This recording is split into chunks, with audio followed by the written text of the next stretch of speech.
Hi everyone. Today also we are going to see three important questions for UPSC prelims examination 25. हमने 25 की चीजें start कर दी है. We have started preparing for 25. Don't delay. So the very first question for today is the Gavi Alliance. Now this is very important now because आपको ये चीज समझनी बहुत जरूरी है कि किसी भी टॉपिक को किस डेप्थ में जाके पढ़ना है. And if you get such alliance, what exactly you should try to understand. Okay. So the very first important thing you should try to understand here is कि गावी अलायंस का introduction कैसे हुआ, who brought it, okay, किस तरीके से existence में आया, that is very important which is we call the history.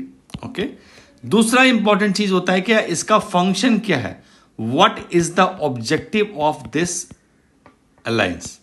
Okay, and third important thing, if you see here, India is a participating country or not, India is a member or not, India is contributing to this alliance or not, India is taking help from this alliance or not, India का क्या role है इस alliance में. So these things are very important. ये आपको जानना बहुत जरूरी होता है. Now if you see the very first statement, it says India is led by the World Economic Forum along with the World Health Organization, जो इसका इवोल्यूशन की बात करते हैं, हिस्ट्री की बात करते हैं. दूसरा क्वेश्चन आप देखोगे, Gavi's main objective is vaccination programs and has been the main donor funder of the vaccination in low and middle income countries. ठीक है, vaccination program at cheaper rates, exactly इसका फंक्शन ये है. ठीक है, चीपर रेट्स पे काम करना, इट्स काइंड ऑफ अंडरस्टैंड, ये चीज आपको समझनी पड़ेगी कि इनका फंक्शन क्या है. राइट, तो बहुत मुश्किल नहीं है, बट हाँ ये चीज जानना जरूरी है. Now if you see here,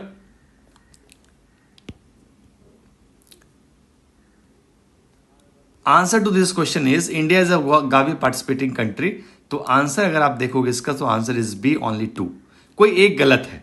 now if you check here, क्या गलत है, कौन सी चीज गलत है, तो पहला स्टेटमेंट जो है that is incorrect, rest 2 is correct. Yes, India is a participating country, India donate करता है, India also take help from this country, so this from the Gavi, so this is important. Now if you check here, इनका क्या function है. Gavi the vaccination was set up with the global health partnership in 2000 with the global of creating equal access to new and understanding vaccines for children living in the world poorest countries. ये आप M पढ़ोगे. Now first statement is incorrect. The 4 important partners led to the formation of Gavi is the World Health Organization, UNICEF, the World Bank and the Bill and Melinda Gates Foundation. ये 4 हैं. World economic forum नहीं है यहाँ पे. नाउ if you see हियर, history को अगर आप रीड करते हो यहाँ पे, तो in the history you will get to know exactly in response the Bill and Melinda Gates Foundation and a group of founding partners brought to life an elegant solution to encourage the manufacturers to lower vaccine prices.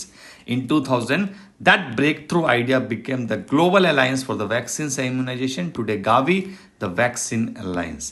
So there's a no role of World Economic Forum. पहला गलत है.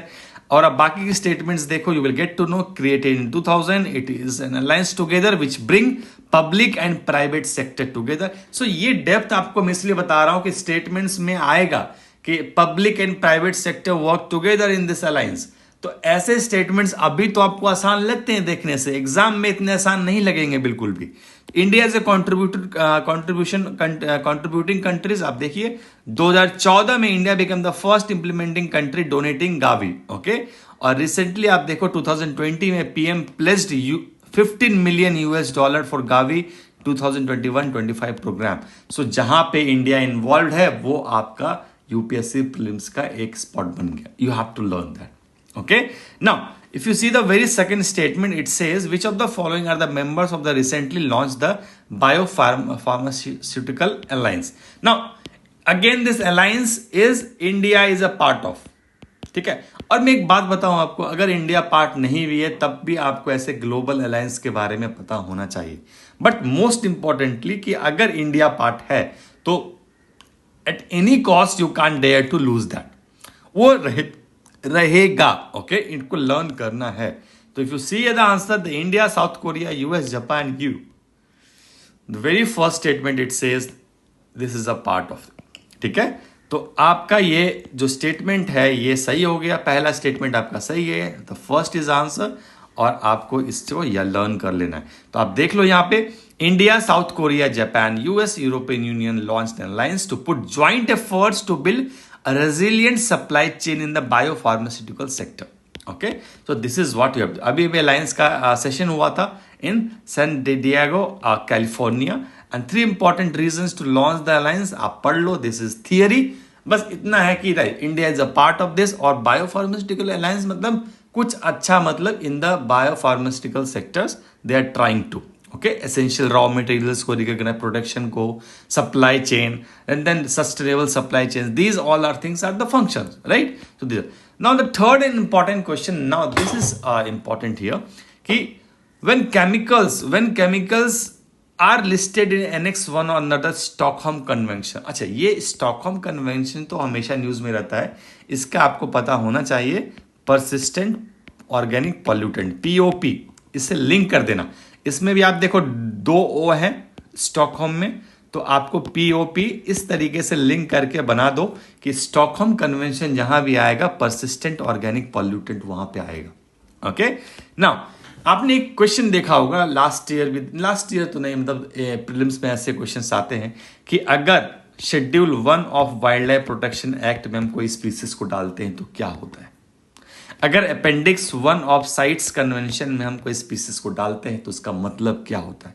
तो अगर हम कोई भी chemical को, कोई भी सब्सटेंस को एनेक्स 1 स्टॉकहोम, यहां पे स्टॉकहोम में शेड्यूल नहीं है, it's annex, right?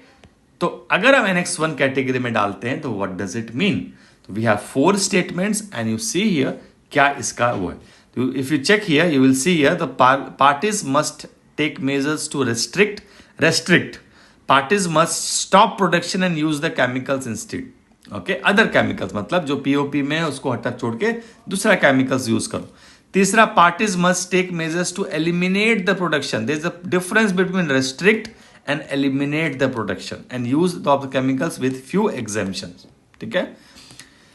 Fourth is parties must take measures to reduce the unintentional release। तो if I see the answer to this question is not the restriction, not to stop the production, it's to eliminate the production, and this becomes important। ठीक है, you have to eliminate the production and this is what it talks about। तो आप देख लो यहाँ पे what does the Annex 1 means। ठीक है, इसका आप पढ़ लो यहाँ पे, to eliminate the production and use the chemicals listed under annex, special exemptions are available. Okay, so whenever the any substance is put into the annex, तो आपको कुछ ऑप्शंस दिए जाते हैं what you can use other chemicals instead which are less harmful. Okay, तो आपको इस चीज का जानकारी होना चाहिए। तो दिस इज टुडेज क्वेश्चन। करते रहिए क्वेश्चंस को, they are very unique, they will be different and you will learn the lot. Join 25 test series as soon as possible। We are learning a lot and lot and lot। आप इसको join करो, कोई नहीं सिखाएगा आपको, आप अच्छे से करो प्रीलिम्स। यहाँ पे श्योरिटी रहेगी 100%, because this is the only academy in India which deals with the prelims examination. बाकी सब लोग सब कुछ करा रहे हैं, बस हम लोग फर्स्ट अकेडमी है, सिर्फ प्रीलिम्स की बात करते हैं। So hope you enjoyed that. Tomorrow will see the next important questions.